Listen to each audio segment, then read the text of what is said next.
안녕하세요, 레이입니다. 비교의식 다룰 때가 됐죠. 어쩌면 늦은 걸 수도 있고요.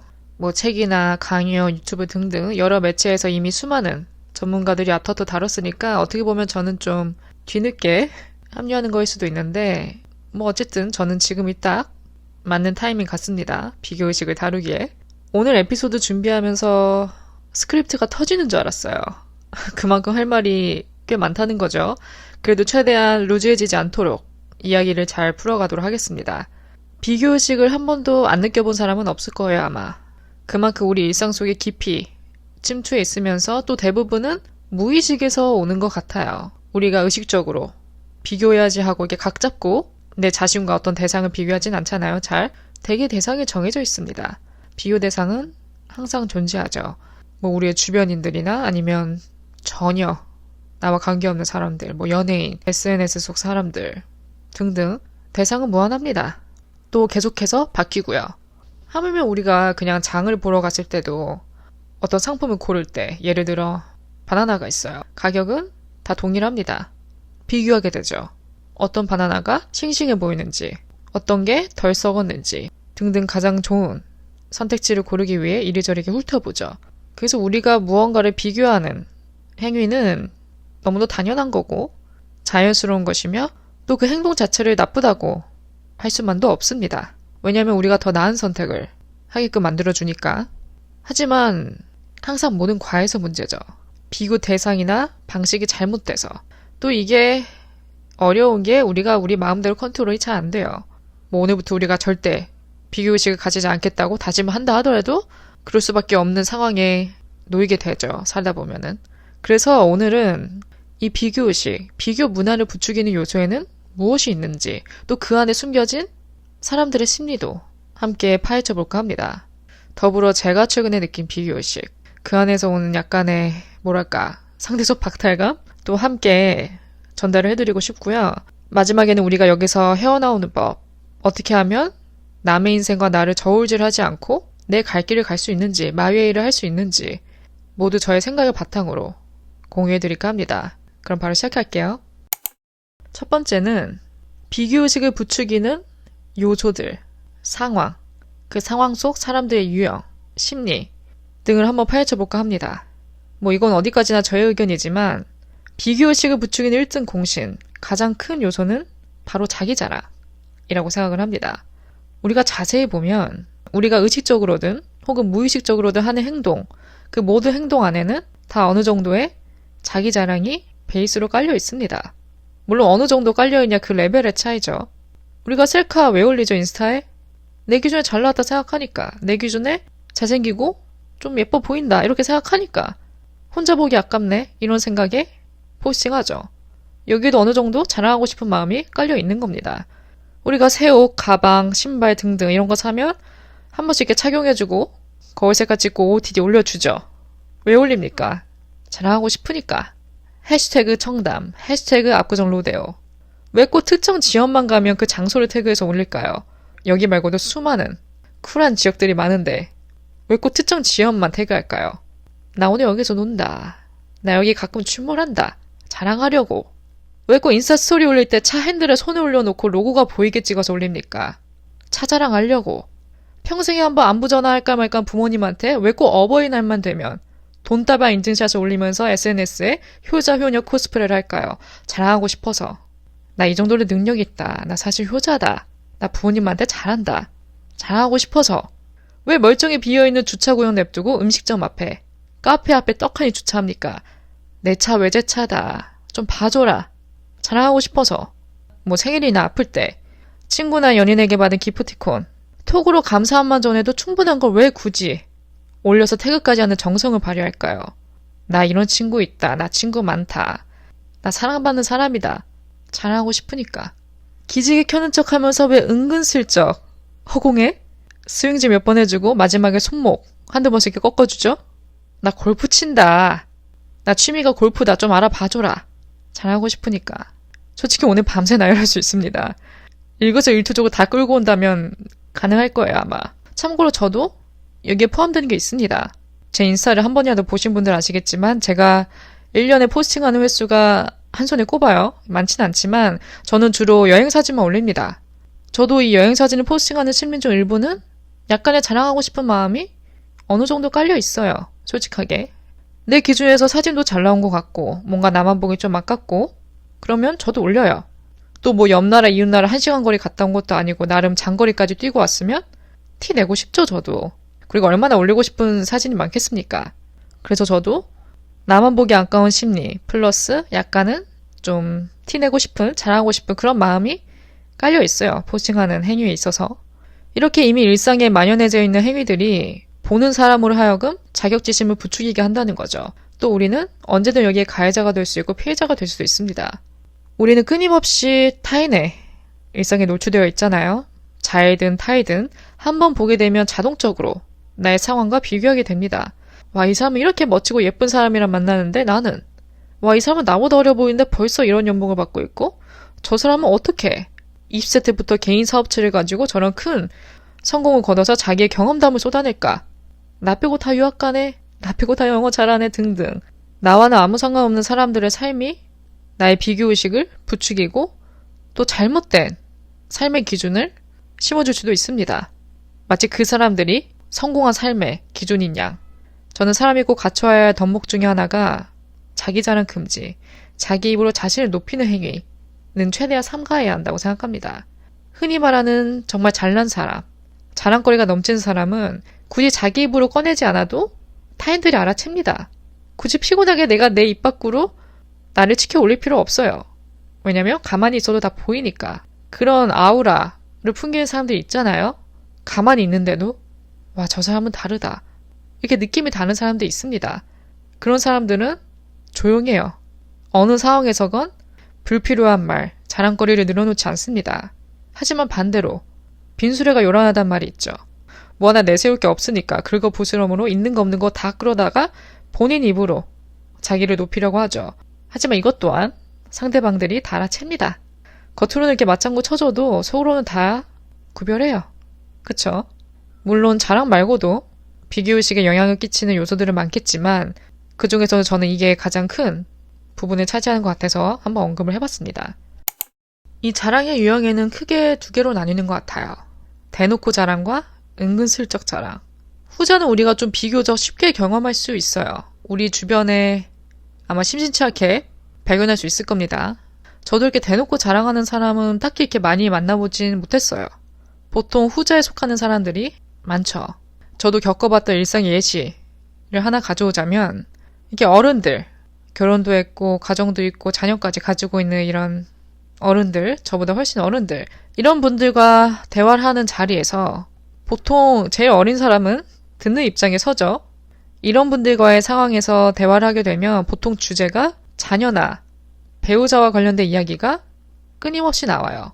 그러다 보니까 대화의 흐름이 전반적으로 이렇게 개개인의 이러쿵저러쿵한 일상 공유와 함께 어느 정도 이렇게 자랑거리가 내재돼 있어요. 예를 들면 뭐 자녀 자랑, 올해 인서울 어느 대학에 붙었다던가, 어느 대기업에 입사를 했다던가, 뭐 뉴욕에 유학을 보냈다던가, 자녀를 영어 유치원에 보낸다던가, 혹은 남편에게 받은 선물 자랑, 집 인테리어에 얼마를 썼다던가 등등 정말 다양한 유형의 자랑거리가 이렇게 잔잔하게 깔려 있다는 거죠. 그래서 종합해보면 다 잘 먹고 잘 산다는 얘기예요. 궁극적으로는. 근데 이제 이런 류의 얘기를 계속해서 듣다 보면 듣는 사람이 약간은 좀 헷갈릴 수가 있습니다. 뭐랄까, 삶의 기준이 자꾸만 그 사람들에게 맞춰지게 되는 걸 느낄 수 있어요. 아, 나는 저 나이 때 저런 평수 아파트에 못 살면 어떡하지? 아, 최소 영어 유치원 정도는 보내야 자녀 교육에 힘쓴다고 인정받을 수 있는 건가? 등등. 기준이 자꾸 흔들리게 되는 거예요. 왠지 모를 상대적 박탈감. 내가 뭔가 좀 작아 보이고 아직 갈 길이 너무 멀어 보이고 근데 애초에 말이 안 되잖아요. 나와 완전 다른 세대의 사람들과 나를 비교한다는 게 그 사람들 나보다 훨씬 더 긴 세월 동안 경제활동을 해왔고 나와는 다른 시대를 살아온 사람들이니까 말이 안 되죠. 근데 또 가만히 생각해보면 자기 자신을 애초에 낮추고 싶은 사람은 없습니다. 누가 그러고 싶겠어요. 굳이 애써서 못나 보이고 싶은 사람은 없죠. 또 그런 의미에서 보면 이해는 가지만 자연스러운 현상일 수도 있지만 듣는 사람으로 하여금 어쩔 수 없이 비교의식을 부추기는 상황으로 흘러갈 수밖에 없는 것 같습니다. 저는 개인적으로 재능 쪽에서 알게 모르게 제 자신을 남들과 비교하게 되는 모습을 발견하게 됐습니다. 재능에 대한 딜레마에 빠졌던 순간이 몇 번 있었어요. 누구는 노래, 누구는 춤, 작곡, 스포츠 등 한 가지 분야에 뚜렷한 두각을 나타내는 사람들을 보면 왜 나는 그 딱 한 가지가 없을까? 누가 물어봤을 때 바로 튀어나올 수 있는 그 한 가지. 내가 잘하는 것, 내가 정말 자신 있는 그 한 가지가 없다는 사실이 저를 좀 작아지게 했었던 것 같아요. 그렇다고 제 자신을 돌아봤을 때 없진 않은데 아예 나름 잘하는 것, 나름 자부심을 가질 만한 분야는 몇 가지 있는데 또 그게 절대 뛰어난 수준은 아닌 거예요. 어디 TV에 출연하고 신문에 실리고 그럴 정도의 뚜렷한 아주 뛰어난 수준은 아닌 거죠. 거기에서 오는 불만족이 상당히 컸습니다. 나도 못하는 편은 아니지만 이 세상엔 나보다 잘하는 사람들이 훨씬 많다. 이런 생각이 항상 깊숙이 자리 잡혀 있었던 거죠. 제가 피아노를 7살 때부터 시작을 했습니다. 보통 제 세대 때의 아이들은 남자는 태권도 다니고 검도 하고 여자는 이렇게 피아노, 악기 등등 이런 쪽으로 이제 학원들을 많이 보냈어요, 부모님들이. 그래서 저도 피아노를 7살 때부터 시작을 했어요. 거의 9년에서 10년 가까이 배웠던 것 같아요, 기간으로 따지면. 그래서 피아노가 저도 나름 어렸을 때는 자신 있게 적을 만한 특기였다고 생각을 했죠. 절대 국내 국제 콩쿨 나가고 그런 정도는 아니지만 원내에서는 어느 정도 짬밥이 찬? 그 정도? 근데 이 피아노도 제가 점점 머리가 크면서 흥미가 떨어지더라고요. 그러더니 결국엔 엄마 몰래 학원을 빼먹기 시작했습니다. 그때가 이제 초등학교 고학년 때였던 것 같아요. 그렇게 빼먹은 걸 들키고 나서 엄마한테 제대로 혼나고 난 이후로는 제가 주말 레슨으로 바꿨어요. 또 아예 놓고 싶진 않더라고요. 여태까지 배워온 게 있고 그러니까. 근데 여러분도 아시다시피 악기를 배우는 거에 있어서 가장 중요한 건 연습입니다. 연습만이 살 길이에요. 근데 제가 주말 레슨을 바꿨으면 평일 동안은 계속 연습을 해야 되잖아요, 집에서. 그래야 레슨을 받을 때 쳐보고 피드백을 받을 수 있는 거죠. 근데 제가 연습을 안 하더라고요. 연습을 안 하면 뽀록이 납니다. 선생님들이 어떤 분들인데 당연히 알죠. 얘 연습 안 했구나. 그런 기간이 지속되다가 나중에는 선생님이 결국 저한테 물어보시더라고요. 혹시 전공할 생각을 가지고 있냐고. 피아노 쪽으로 나가볼 생각이 있냐. 있다면 몇 프로 정도 있냐. 근데 저는 솔직히 전공으로 생각해 본 적은 없었거든요. 그냥 여태까지 배운 게 있으니까 배우고 있을 뿐 전공으로 생각해 본 적은 없는데 또 그때 어렸던 저는 선생님 눈치가 좀 보여서 한 60%라고 대답을 했었던 것 같아요. 그랬더니 선생님께서 그 정도면 이거 가지고는 안 된다 그러시더라고요. 너는 더 열심히 연습을 해야 된다. 그래서 그날 집에 돌아와서 곰곰이 생각을 했어요. 제 자신에게 질문을 했죠. 너 전공할 생각 없잖아. 그러면 이제 그만하자. 괜히 시간 낭비, 돈 낭비 하지 말고 여기서 끝내자. 그래서 이제 그 이후로 완전히 접었죠, 피아노를. 피아노는 손을 놓는 순간 까먹게 돼요. 그래서 지금은 손가락이 다 굳었죠. 그래서 이제 어디 가서는 특기라고 말할 수도 없고 특기뿐만 아니라 또 배웠다고 딱히 언급할 만한 수준도 아닌 거예요. 그러니까 애매하게 끝났죠. 그렇게 나름 재능으로 살릴 수 있었던 피아노는 그저 저를 스쳐가는 취미 중 하나로 남았고요. 그 다음 제가 생각하는 저의 나름 특기, 그래도 내가 좀 자신 있는 분야 중에 하나는 글짓기였어요. 글쓰기. 보통 글과 그림 이렇게 나뉘는데 저는 그림 쪽은 아니었고 글은 그래도 그나마 좀 자신이 있었거든요. 그게 어떻게 보면 지금의 팟캐스트로까지 이어질 수 있게 해준 원동력이었던 것 같습니다. 팟캐스트도 이제 제가 이렇게 말하기 위해선 써야 되거든요, 먼저. 그래서 어떻게 보면 글짓기가 나름 제가 좀 특별하게 여긴다면 재능 중 하나라고 생각을 했는데 또 이게 그렇다고 절대 뛰어난 정도라고까지 생각이 안 되는 거예요. 왜냐면 세상에 너무 많으니까 글을 잘 쓰는 사람들이. 또 이렇게 세상 사람들과 나를 비교하게 되면 저는 아직 저 아래에 있는 것 같은 기분이 드는 거죠. 한마디로 내가 잘한다고 여겨왔던 것이 알고 보니 다른 사람들도 다 잘하는 걸 발견했을 때 벽에 부딪힌 느낌인 거죠. 그래서 저는 항상 다방면에 뛰어난 사람들을 보면서 알게 모르게 비교의식을 느껴왔던 것 같아요. 예를 들어 본업은 배우인데 알고 보니 노래도 잘하고 춤도 잘 추고 래퍼인데 가창력도 받쳐주고 이렇게 본업도 잘하면서 다른 것들도 잘하는 다른 분야까지 넘볼 수 있는 그런 재능을 가진 사람들을 보다 보면 비교의식이 생기더라고요. 그런데 또 곰곰이 생각해보면 무슨 상관입니까? 저 사람들 저걸 잘하는 것과 나랑. 그쵸? 그래서 혹시 이러한 딜레마에 빠졌던 분들, 나는 왜 잘하는 게 하나도 없지? 나는 왜 남들이 가진 저런 재능 하나 없지? 뭐 하나 내세울 게 없지? 이렇게 너무 재능이라는 타이틀에 얽매이지 않아야 합니다. 뭘 잘하지? 잘하는 게 뭐지? 이렇게 잘하는 거에만 포커스를 맞추지 말고 내가 할 줄 아는 거, 거기에 집중해 보는 거예요. 내가 가진 것들이 너무 특별하게 느껴지지 않는다면 내가 할 줄 아는 것들 중에서 골라서 그 분야에 계속 파보는 거죠. 만약에 할 줄 아는 게 내가 하나밖에 없다. 그럼 거기에 계속 포커스를 맞추고 연습하고 갈고 닦는 거예요. 만약에 여러 개다 하면 그 중에서 좀 더 욕심내보고 싶은 것, 욕심내서 잘해보고 싶은 것을 하나 픽해서 파다 보면 언젠가는 누구한테 우리가 재능 있네 라는 소리를 들을 만한 날이 올 수 있습니다. 그러니까 우리가 좀 우리 자신에게 오픈마인드를 가질 필요가 있다고 생각합니다. 인간의 가능성은 무한하거든요. 사람은 어떤 포텐셜이 있을지 모릅니다. 내가 지금 잘하는 게 없다고 좌절하는 게 아니라 있는데 아직 발견이 안 된 거다. 이렇게 좀 사고방식을 바꿔서 상황을 좀 더 낙천적으로 보는, 긍정적으로 보는 자세가 필요하다고 생각합니다. 마지막으로는 솔루션들을 정리를 해봐야죠. 우리가 우리의 자존감을 높이고 비교의식에서 벗어나는 법. 일단 가장 강력하고 쉽고 확실한 방법은 첫 번째, 절이 싫으면 중이 떠나라는 말이 있죠. 내가 안 보면 그만입니다. 이 사회가 바뀌길, 그 소셜미디어 속 사람들이 바뀌길 기대하기보다는 그냥 우리가 먼저 끊어내는 거예요. 우리가 먼저 떠나는 거죠. 관심 끄면 돼요.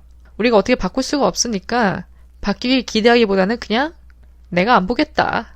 물론 직장이나 이렇게 사회에서 만난 사람들을 당장 이렇게 끊어내는 건 어렵고 비현실적이지만 SNS만큼은 우리가 컨트롤 가능하잖아요. 우리가 마음만 먹으면. 최대한 안 보는 쪽으로 계속 연습을 하다가 나중에는 아예 안 볼 수 있도록. 어차피 봐봤자 나한테 도움 하나 안 될 거 아니까. 보지 않는 연습. 끊어내는 게 우리가 지금 당장 시작할 수 있는 방법 중에 하나인 것 같습니다.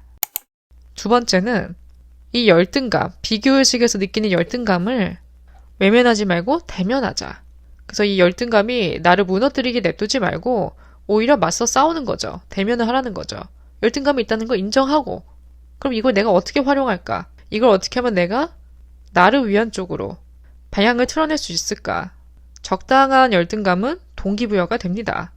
나보다 잘난 사람, 질투날 수 있지만 분명히 그 사람한테서 배울 점이 있을 수 있어요.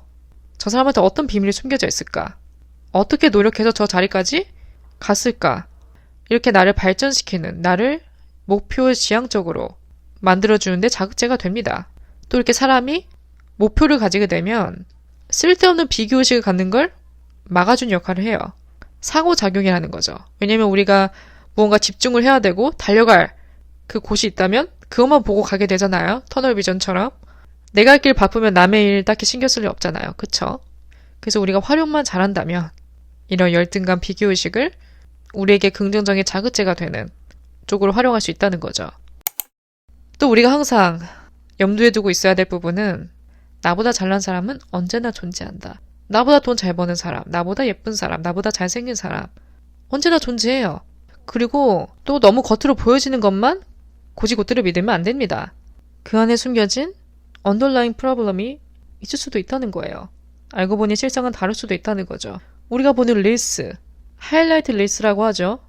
말 그대로 좋은 순간만 공유를 합니다. 사람들이. 로우라이트 릴스라고 안 하잖아요. 그쵸? 그래서 인생의 하이라이트인 부분만 모아놓은 곳이 SNS이기 때문에 현실감이 떨어집니다. 그게 전부가 아니에요. 거기서 보여지는 모든 모습들은 그냥 빙산의 일각일 뿐이죠. 그 사람들이 진짜 그런 인생을 사는지, 날마다 그런 드림월드에 사는지 우리는 아무것도 모릅니다. 그렇기 때문에 너무 겉에 보여지는 것만 보고 고지고대로 믿지 말고 그 안에 항상 숨겨진 무언가가 있을 거라는 거. 모든 사람들의 인생엔 다 업앤다운이 있다는 거. 그냥 그 정도만 딱 알고 신경 끄기. 마지막은 인생은 단독 레이스다. 뭐 1번 레인 누구, 2번 레인 누구 이렇게 옆에서 같이 달린 사람 없습니다. 혼자만의 질주예요. 나 자신과의 경쟁인 거죠. 남들과의 경쟁이 아니라 내가 뭐 1번 레인 꺾으면 더 오래 살고 3번 레인 꺾으면 돈을 더 많이 벌고 아닙니다. 나한테만 집중하면 돼요. 나한테만. 그리고 아까 말씀드렸듯이 계속 이렇게 비교를 하는 행동도 결국 그럴 만한 시간과 여유가 있으니까 하는 거예요. 인생이 지루하니까. 내가 내 자신에게 온전히 집중하다 보면 그렇게 비교해야 될 시간도 없습니다. 그러니까 나의 목표, 나의 계획, 그냥 그 하나를 위해 나 혼자 꾸준히 달려가면 돼요. 이 비교의식, 열등감, 참 우리 마음대로 안 되고 한번 우리의 생각과 마음을 장악하다 보면 헤어나오기가 힘들죠. 하지만 우리가 얼마든지 의지만 있다면, 노력을 한다면 우리의 생각을 전환할 수 있습니다. 결국 나에게 달려있다는 거죠. 그리고 저 포함 우리 모두가 기억해야 될 거는 내가 느끼는 비교의식, 열등감 같은 것들을 너무 부끄럽게만 여기지 말자. 자연스러운 거를 인정하고 사람이라면 누구나 겪고 차마 민망하니까 우리가 이렇게 겉으로 티는 안 내지 다 누구나 갖고 있어요. 속으로는. 그러니까 나만 너무 그런 걸 겪는다는 생각보다는 다 누구나 일상에서 흔히 마주할 수 있는 요소라고 생각을 하고 좀 가볍게 마음을 먹고 나한테 포커스를 맞추고 살아가는 거. 내 갈 길 가는 거. 우리에게 흔히 내뱉는 마이웨이를 하도록 노력을 해야죠. 어쨌든 오늘 에피소드는 여기까지입니다. 오늘 제가 공유해드린 저의 생각과 견해들이 여러분들에게 조금이나마 도움이 되었으면 좋겠고요. 오늘 내용이 마음에 드셨다면 별 5개와 좋은 리뷰도 남겨주시면 정말 좋을 것 같고요. 저는 또 다음 에피소드로 찾아뵙겠습니다.